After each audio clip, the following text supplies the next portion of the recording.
My goodness, I don't even know where to start. Now, we all know that the Golden State Warriors aren't the same team that we thought they were when they were winning championships, and even when they won their own championship without Kevin Durant after he left. You would think that since they had a lot of young guys on the team, that maybe there's something in the future that we can look towards for. But, ever since we had the Jordan Poole incident, the team has been up and down, man. Just like absolutely cathartic. It is not the team that we have all come to know. And it is not the championship caliber team. And we know it's not the championship caliber team. And I've been saying this all season, even before the season even started. When they shipped off Jordan Poole, it was a real big mistake. Not in the sense that, we do understand that Jordan Poole's mindset might actually inhibit him from his success, as we are seeing in the Washington Wizards. But put him in a really good system, in a really good environment, and actually reprimand Draymond Green to actually force Jordan Poole to kind of like learn his lessons, to kind of mature a little bit faster. It's not just about the money, it's about actually winning games. But the issue is the whole incident happened. You can't take it back. But what you can take back, or what you can do better on, is that if you're going to trade Jordan Poole, if you're going to try to get different assets for him, you don't go for positions that is not needed at all. We did not need to have CP3 on this team, like nonstop. Everybody saw that this fit that CP3s have is just not good. I mean, one, he's injury prone. It's hard to keep him on the court. But two, it fundamentally goes against what you're supposed to do on any type of sport, any type of level, and that is to minimize your weakness. There is one thing that the Golden State Warriors have always consistently have a problem in, and that is the fact that they don't have the size. They never had the size. Now, they did draft Jonathan Kuminga and James Wiseman. James Wiseman didn't really work out. But Jonathan Kuminga is not big enough. He's not the center role. And Kevon Looney is good enough, and he's going to be able to kind of like get you boards and whatnot, but his offensive skill set is very limited. When you have all of that issues going on, and then you expect to play the Boston Celtics, who is the best team in the East, at least, and you're around like 8, 9, 10, you're going to get what you deserve. Like, this is something that is supposed to happen. And I want to highlight one thing in particular, though, and that is the fact that the Warriors have been hiding behind Draymond Green when it comes to defense. Draymond Green is like one of the best defenders in the league, one of the best defenders in history. And you can see that they get exposed when it comes to having everybody else make the correct reads and correct rotations outside of Draymond Green playing free safety in the paint, being able to leave non-shooters on the three-point line and roam in the paint, and also still be able to aggressively attack the closeout and still be in front of his man. But the issue really that I had in this Boston Celtics game, because oh my goodness, there were so many, was the fact that you let Jaylen Brown, of all people, to shoot. Now, Jaylen Brown isn't like a knockdown shooter by any means necessary, but he is a person that can hit his threes. I mean, this is not the person that you want to sag off. And really, they don't have anybody on the roster that you want to sag off. This was going to be a problematic game regardless for the Golden State Warriors, but you gotta help yourself. Like Steve Kerr, why try this new little method right here where you know that he's a good shooter? He is not no Aaron Gordon on the three-point line. He's not a non-shooter. He's shooting 35% from the field. In what way, in what world did we honestly believe that he's just going to have a really bad game? Especially given the looks that you give him. I mean, everybody is getting paid on the court, right?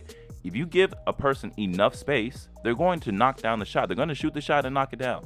Now, you are hoping that he has a bad game, but hoping for an actual defensive scheme is not what you want. You want to facilitate bad things to happen for the offense. But giving them wide open shots on a team that is loaded, that is not going to work. And it doesn't even matter if Jason Tatum is not having the greatest half so far, right? In his first half, it was a little bit more lukewarm. But because the team is more fluid and dynamic in terms of their offense and a lot of people getting the ball, spreading the ball around, you have Derek White, who's a menace on defense and offense. You have Drew Holiday, who is honestly one of the best pieces on that team because he's not asked to do much, but only to be a consistent role player, which he's always has been. But not, let's say, like a first option or anything like that. Drew Holiday is one of the best players. I love Drew Holiday's game. And then you have Al Horford on the three-point line. And then you even have people off the bench like Pritchard. You know, you have a team that is stacked, right? And what you want to do is play the best defense you possibly can. Because honestly, I'm going to be completely honest with you, they were not going to win this game. Instead of losing by damn near 50, they probably would have lost by 30. And I still would make the same video saying that the Warriors are just simply not good enough. And is having a lot of turmoil in terms of, well, if this is how we're going to be in our twilight years, because you even see Stephen Curry saying, this is what we used to do to teams, now it's happening to us. Well, I would say, Stephen Curry, there was a year where, you was hurt. I would say that you was hurt, but the Golden State Warriors was getting that slacking, okay? They were getting bossed around. Like, it was pretty bad. But now that he's on the court and he's actually dealing with it on a consistent basis throughout the whole season, he's starting to see that, yeah, this is not a fun season. It's not easy. This is not what I'm used to. And even the season where he won the championship without Kevin Durant, I mean, it was a tougher season for sure. And I have, hats off for Stephen Curry. But you had backup help. You had Jordan Poole. Klay Thompson was all right, but you didn't have to depend on Klay Thompson to be a scorer. And that's really why I believe the Jordan Poole trade was such a huge mistake. If you're going to trade him, fine. Get something that is going to make your offense dynamic, more dynamic than it usually is, and doesn't further the problem that you guys already have in terms of being too small. And honestly, this is something that the front office needs to really account for, because how we've gotten 5 straight years, or even 6 or 7, even 8 of the Warriors having consistently the worst problem you can have for a basketball team in being too small in a league full of people who the average height is 6'5". How is that a consistent thing for years to come?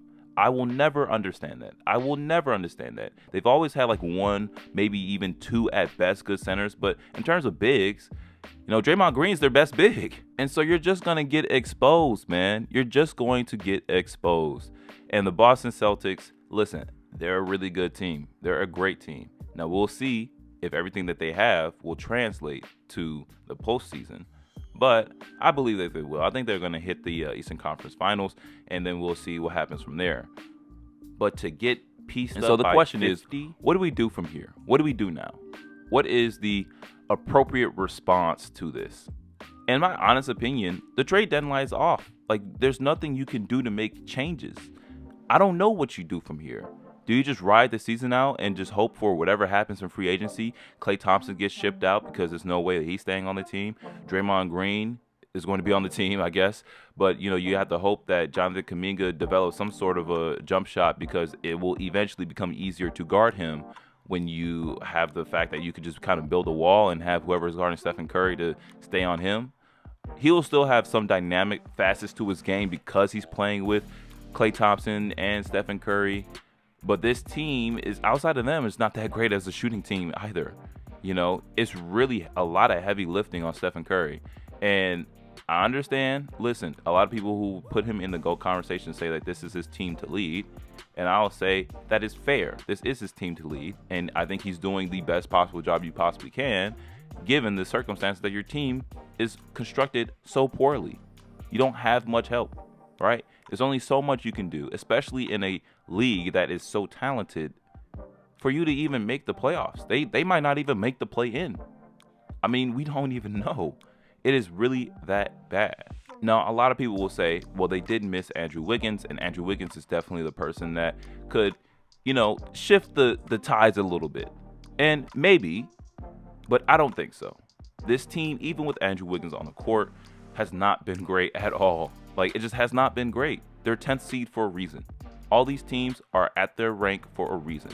And even if Andrew Wiggins is playing the best ball he possibly could, like Minnesota Timberwolves Andrew Wiggins, whenever he wanted to drop 20 points, they would still not be in a good situation.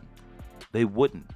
Because their glaring issue is that they traded for a guy who, 1, is not even on the court for the most part, but 2, when he's on the court, he can't play great defense. He does not have the lift to even remotely block a shot. He's a little bit savvy, so he'll get a steal or 2, but outside of that, he doesn't have much utility on defense.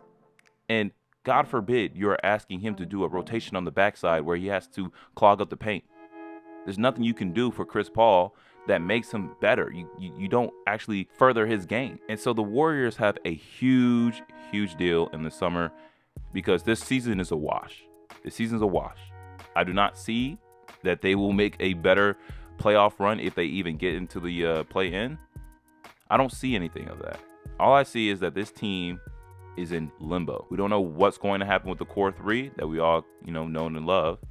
Klay Thompson might even mess around and retire. And we don't even know what's going to happen in terms of building veterans around this team. Getting Stephen Curry an actual valid number 2 option that he can really depend upon, because there is no number 2 option for this team.